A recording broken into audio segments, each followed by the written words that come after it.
so his good friend composed, with the help of Derek as well, I believe, these pieces. And Derek, of course, you can watch on YouTube, but we're actually going to watch and listen here as he presents these short ones. Think about, as he performs, he'll probably share a few things because he's a very good master teacher. He is my mentor as well, as we work on analysis and other things. And so I want you to kind of think about that. He'll be presenting and playing other music as well. He'll probably introduce those pieces. But just be aware that these 12 pieces, you can take this paper home, okay? And in fact, perhaps right now, we'll put it under our seats so there's not all that during the concert. If you have an emergency, okay, and need to leave your seats for a moment or something like that, wait till the end of the piece, okay? Also, wait to clap probably at the very, very end, okay? So this is something that each time you hear a short little song, you might want to clap, but I believe, he's not there. You'll probably want to wait, especially for the 12 zodiac signs, unless he turns and looks to you and asks you a question or something like that, or stands up or something like that. Wait for the clapping, even if we're super excited, okay? So it's a special thing. Just remember, like I said, if you need to use the washroom or anything like that, emergence coming up, wait for the music to stop, and then we have a pathway right through here that you can kind of slip through, and I'll be keeping an eye out if anybody needs anything as well. Hopefully not. Hopefully, we're just gonna be able to enjoy all the beautiful things that I've been listening to in practice today, and it is awesome. The piano has been tuned. John came in yesterday, got it sparkling sounding. So we are in for a wonderful treat. I hope you can enjoy it. I will be taking pictures here and there. Just remember that. Of course, no sound. Make sure your phones are off. And like I said, this is a real treat that we have Derek Chiu here with us right in our home. He resides in Calgary, but he travels a lot, and thankfully he's here with us today to be able to present this. So without further ado, Derek Chiu.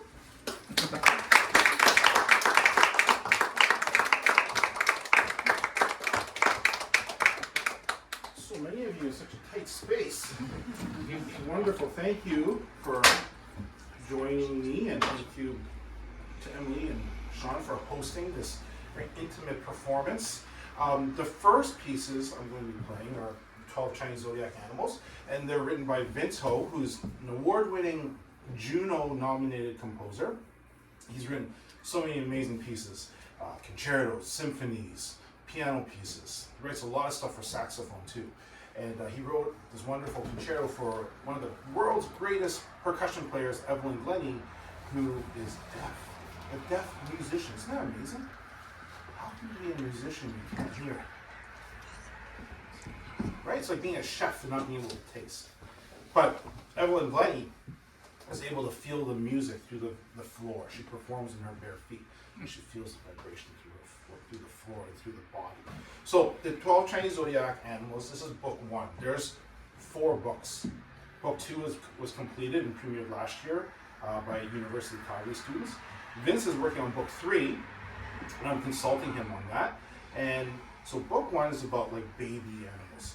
Book 2 is the animals growing up. Book 3 is going to be about the animals as adults. And book 4 is called Postludes. He doesn't know when he's going to do these. Maybe later in life, but they're going to be about the animals reflecting on their youth and them growing up. So here are the 12 Chinese Zodiac Animals, and I'll start with the mischievous mouse.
I like playing that with like this, the little horns on the ox. This is the dance of the tiger cubs.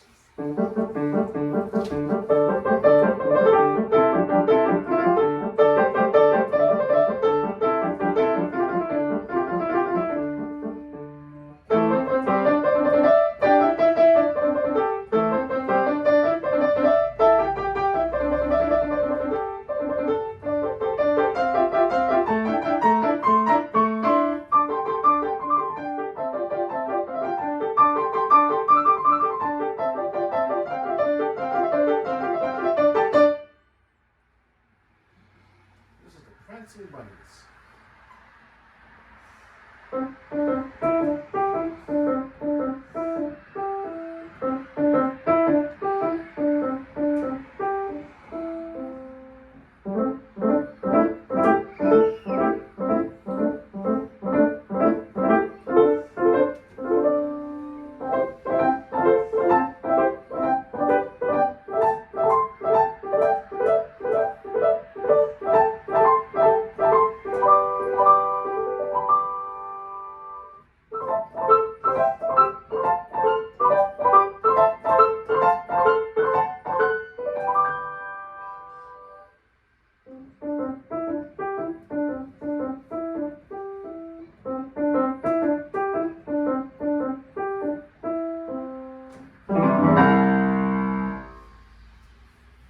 Okay, now we have the little dragon. The dragon is the only animal that is mythical or mystical because there's no such thing as a dragon, right? All the other animals are real animals.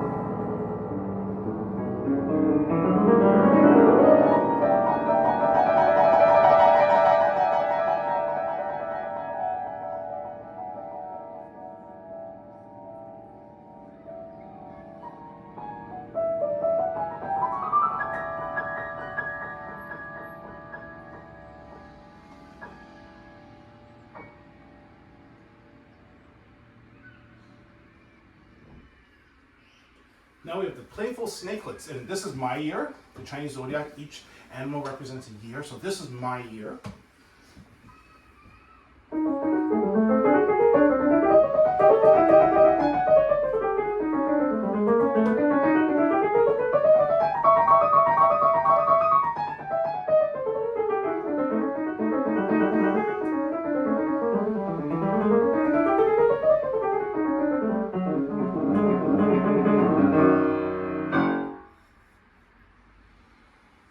And this is the happy foal. So a foal is a baby horse.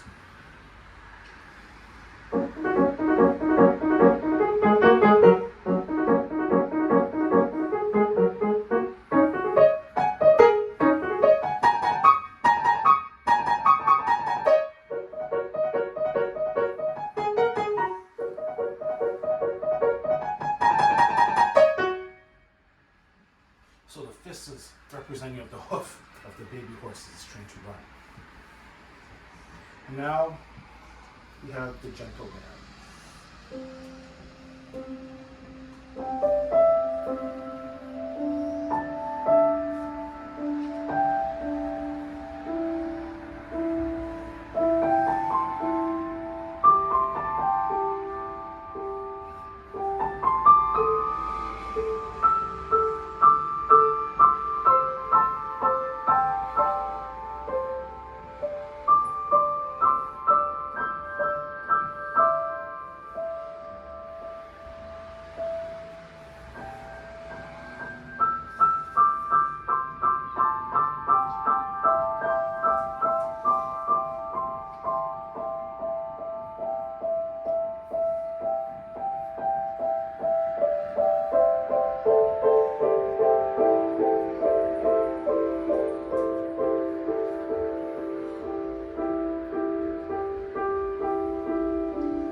Monkey see, monkey do.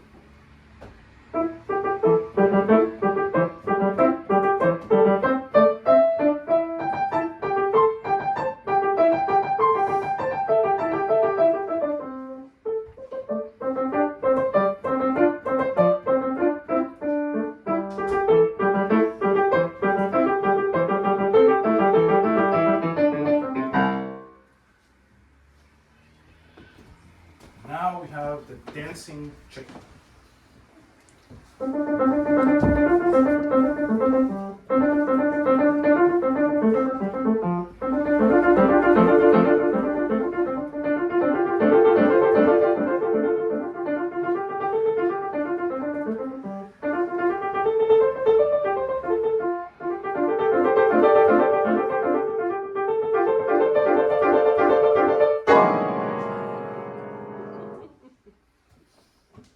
The baby chicken ran into the wall. The wandering puppy.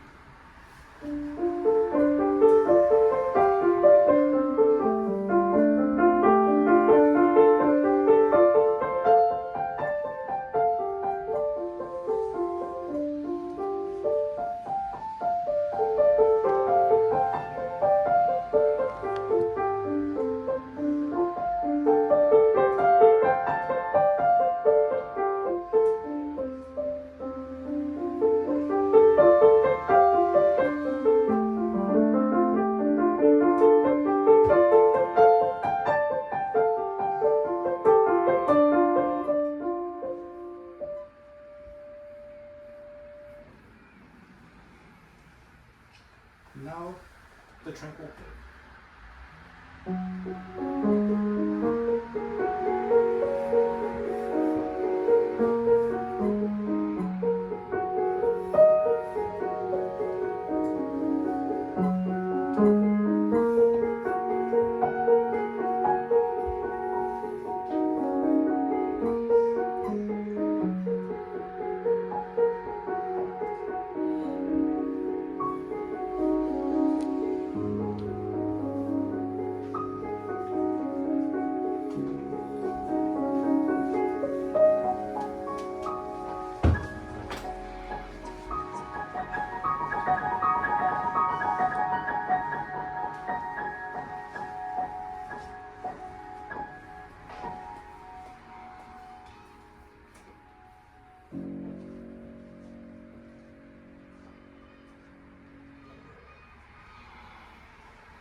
So, I hope to hear you guys play these pieces one day, okay?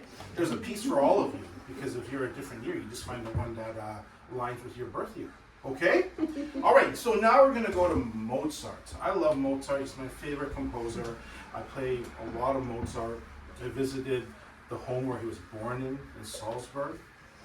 I visited the home that he grew up in Salzburg. I visited his home in Vienna when he lived there with his wife and children. So I've followed him around and visited every place. And Mozart wrote this really beautiful set of variations on a theme that all of you are going to know once I start playing it.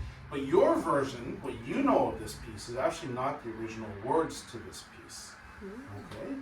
So this melody is "A vous dire je maman," and in this piece, in the song, this young lady is telling her mother that she has fallen in love with this man. It's pretty cringy, right? Yeah. So it's like a little mini opera that I play on the piano. So there's different scenes about this young lady sharing her love with her mother. There's a scene in there where her mother all sad because her daughter's now going to move away and get married. And then there's moments in there that sound very orchestral. So this is Mozart, "A vous dire je maman." If you know the words, you can sing along.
To my second favorite composer, Franz Liszt, the Hungarian.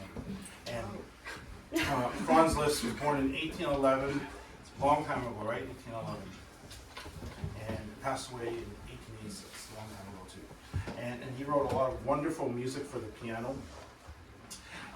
Wrote some really wonderful symphonic works. And early in his career, he did a lot of performing. He didn't enjoy performing though. It wasn't something he loved. He was forced to do it. And he grew up on a farm. His dad was a sheep herder and worked for the Esterházys, a very rich royal family of the Austro-Hungarian Empire. And so the kings and princes came to visit Liszt's father one day to see how many sheep he had, and they heard Franz practicing. They said, "Hey, he's really, really good." And his father said, "Yeah, he practices a lot, And then so he said, "Let's hear him play some more." And so Franz played a whole bunch of stuff for the Esterházys. And he said, "We would love to have you come and perform in our events, in our banquet hall, back at the main palace." And so his father said, "Let's go and do that." And Franz went, and he wasn't happy about it because he was paraded out in front of all these rich people, and he didn't want to do music because of to entertain. And a lot of people think and imagine that he loved entertaining. He didn't. He didn't want to entertain these people. He wanted to play music because he loved it. And so he always hated performance, but he did it, and especially late in life, he performed a lot because he was always fundraising money. Budapest, where he lived at the time, flooded. There was a huge flood, and it wiped out half the city. So he played all these concerts to raise money for the city so we can rebuild. So when I was there, they showed me how high the water was. And I was standing at a restaurant, and the waiter said he had put a mark back in the day. He had painted on the wall how high the water was. And I was looking at this. I was like, that's incredible, right? So Franz Liszt, this is a wonderful piece called Saint Francois de Paul Marchand sur la Foi. It's a religious piece. Saint Francois was traveling with his companions, his followers, in Italy, and they were going to cross the Straits of Messina. And when they got to the Straits of Messina, the last boatman had already left. There was no more boats to the other side. And they saw one more boat. And they asked the man, and the man said, "No, I'm not taking you guys. I don't want to take you guys. I don't like you, so I'm not taking you." So all the followers said, "What are we going to do?" And St. Francis said, "Don't worry, I'm going to pray, and God will lead the way." So he prayed, and he stood up, and he put his cloak on the beach. Then he grabbed his staff, and he tied one end of the cloak to his staff. And he said a prayer, and he climbed on his cloak as it floated over top of the water. And he told his followers, "Hey, come on, let's go." And the followers said, "No. There's no way this could be safe." They were very afraid. He said, "I don't want to do this," right? But he said, "You have to trust God. You say your prayer. I will wait for you." So they all prayed, and they hesitantly stepped on the cloak, and a big gust of wind caught the cloak and pushed them through the Straits of Messina faster than the other boats. They got to the other end before the people in the boats. And in fact, some of the boats struggled. There was high tide, and they couldn't get the water, they couldn't get the boats across.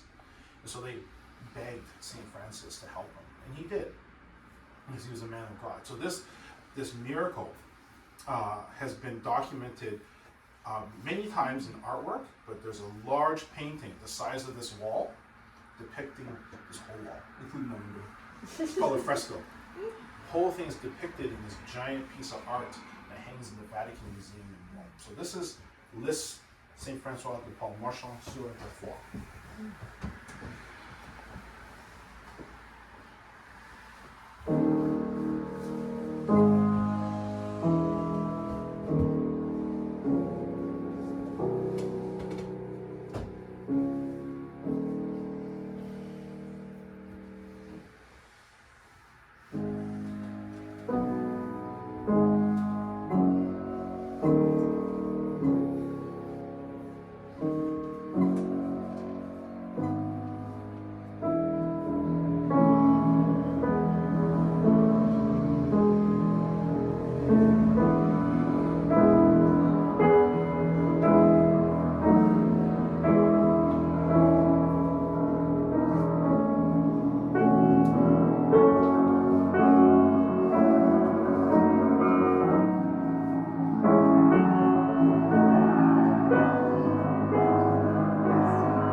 One more piece by Liszt.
Back in the 1840s and 1850s, this is what many people would do on a Friday, Saturday night in Paris. They would go to one of their friends' places for a concert, and Chopin would be performing, or Liszt would be performing, and then there would be a poet.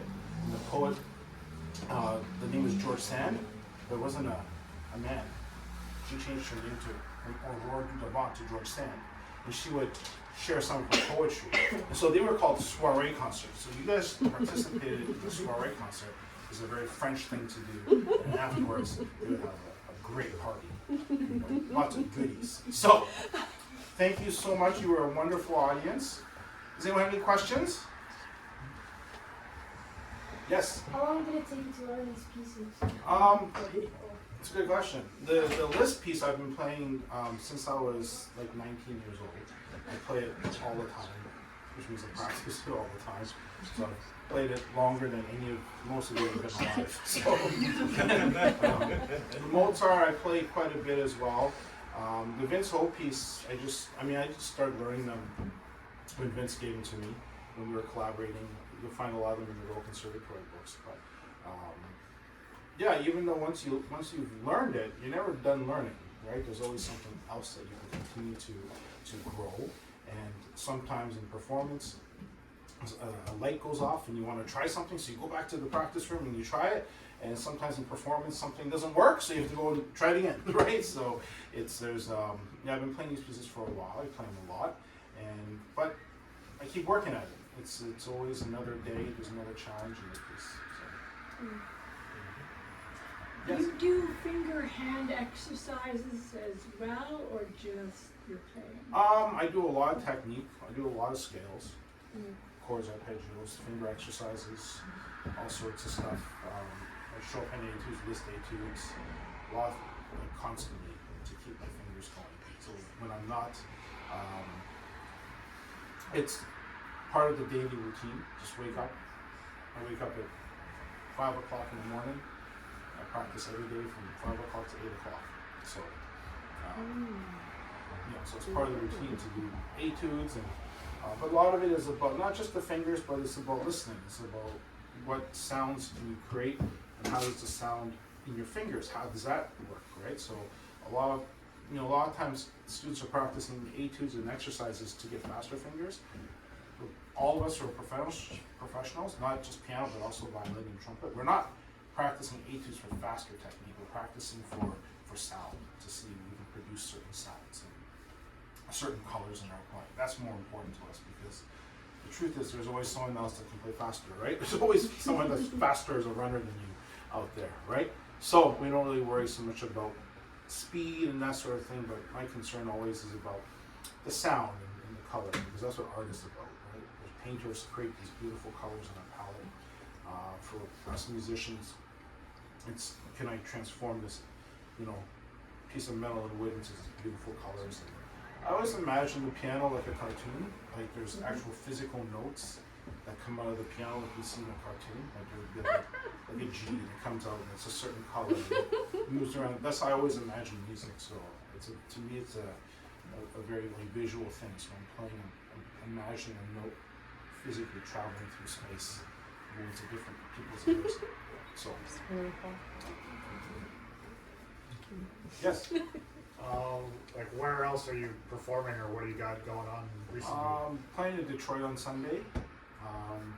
Then playing the Vincent Ho pieces in Edmonton next week for a workshop I'm doing for a music conference. And then that's it for performances for this year. And then it's doing a recording in January of Liszt music with a Hungarian cellist in California. So these pieces that we're recording, because he didn't write a lot of stuff for cello, these are actually transcriptions of the piano music that Liszt actually authorized. And my cellist it means a lot to do these pieces also because, not only because he's Hungarian, but his father is one of the great cello teachers of Hungary, and his uncle, Imre, is one of the world's foremost specialists on this music. So, not just recording it for my own personal interest, but recording it for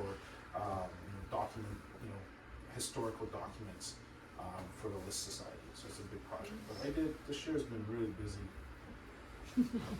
So many concerts. I don't even remember. I've been on the road for much of the year. So, yeah. But lots of waiting and then more projects for next year. A lot of things, a lot of pieces.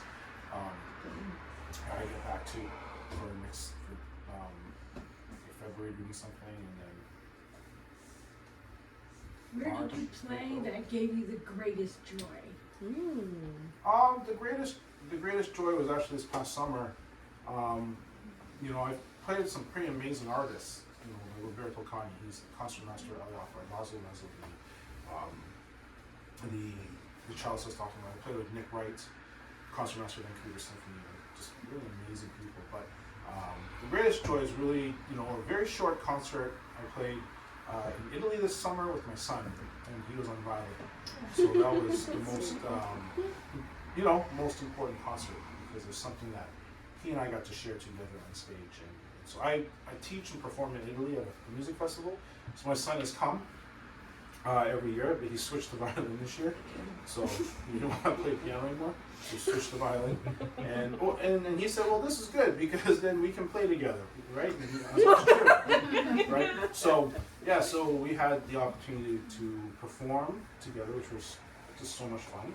And we'll do more of that. But it's, a great joy to share the stage with your kids. And savor a moment like that. So. I got a question. A lot of us and students, you performed everything from memory. Did you not? I didn't see an iPad up there. Yeah. I'm sure this could be a whole course, but how do you help these young ones what would you suggest for them when they're working on memory, or even us as adults?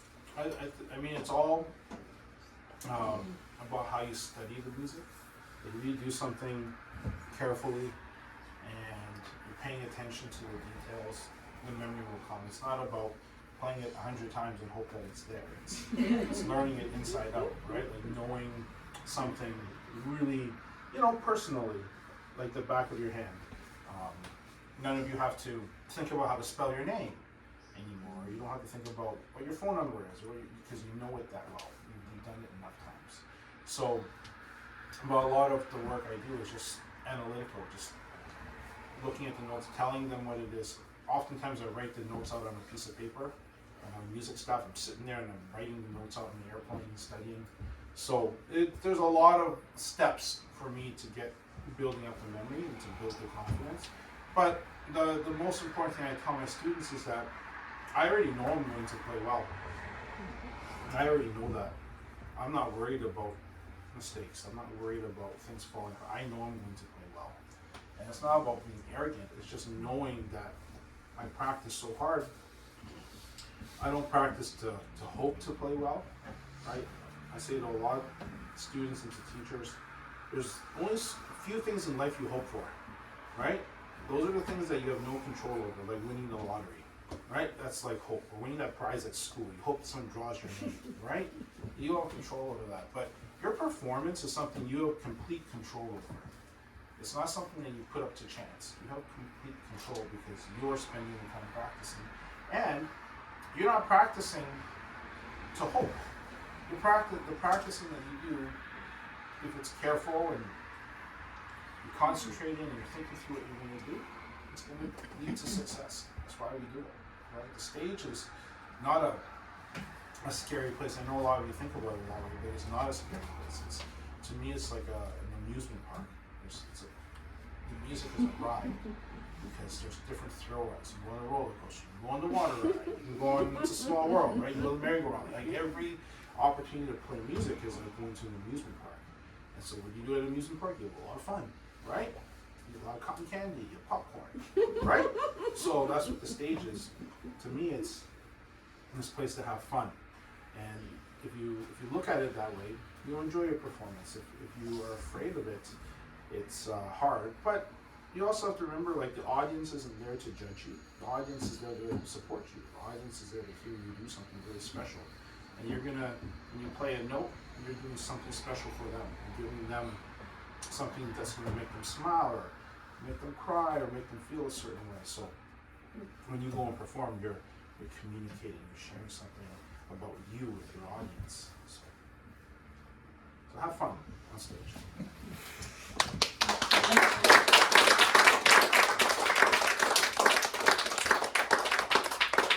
Well, this was an absolute inspiration. Hearing all of these emotions, the sounds, the notes coming out, even one little note at the very end, and how careful and the time and attention that you would put into even just one little note. It was absolutely beautiful, Derek. You sharing your work, like your life's work, and all of this time and energy to share with our small little community studio here. I love it. As far as I feel like we've gone back in time. Absolutely. I do have French Canadian in my blood. This works. This works. We have some cards the students have made for you. We've signed one for you here that I think we have all of the students have signed a little tree for you. Wow, that's so nice of you guys. And then some of the students have individually made some. You'll have to go amazing. through Yes, those. I And will. I think the girls have a couple flowers for you. You can come bring those up, This is girls. so great. For Derek. Thank you. Yeah, this is absolutely. I'm gonna get a selfie if we can, Derek. Is that Yeah, alright? sure. We'll get a big giant selfie with my phone. We'll go to concerts. Here. Actually, Sean, Go to lots of do that concerts for because you'll us. hear things you've never heard before. Come get it from this side. So, So we can get the crowd in the background if that's okay. Sure, So yes. kind of come in, maybe right in here. Is that gonna work? Can you see these guys? yeah, Need more standard. light? You Do we wanna need put that lights? down, Sean. Need more lights? Yeah, how Up or can you? down? Turn this light up. There we go. Yeah, that works. So make sure your face, you guys can Oh, I see can't Sean. see you. Who? Me? Sorry, yeah, come in Oh, close. Yeah, come it's on. okay. It's okay. Yeah, we can Come see in, you come too. on. Come in. Oh, Look, this thank room right there. You're here. Farmer. Alright. Okay, everyone. Can Big you see? smile. Yeah. Ready? 1, 2. Hey, cheers. Good. All right, thank you so much. All right, so my friends, I do have cookies on your way out, okay? So if your mom, yes, I knew it. I'm like, I was baking away while Derek was practicing. So there's cookies on your way out. I will meet you, come this way. Did you drop this? This is yours? I did. No, we're taking you guys all out.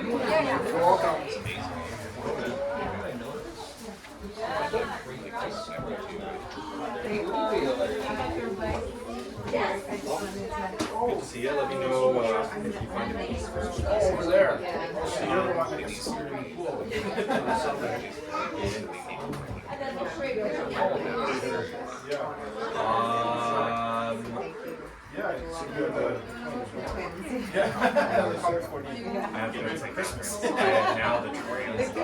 Yeah, thank you. So I have to translate to Spanish. Okay. Live. It's chaos inducing.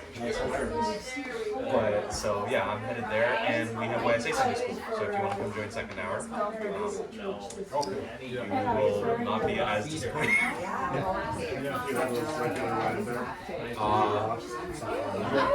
I sometimes don't ride. I sometimes bus, but You have to offer something. if you're offering, I will say yes. beautiful every time I see you. Yeah, it's always thank you, sir. I like to spend a lot of time in museums. Oh, great, thank you. Oh, I know. Team Puma. Yes, The yes. great artists. Fellow new fellowship. They spend so much time finding the right Like that. language. It was a really good, it was a really good concert. It was really good. I don't think I've ever heard the 12 variations before played. Like I know number 2, and that is it. He's 10. Yes. Yeah. He's It's like we're at the concert, but we're watching it on the big show.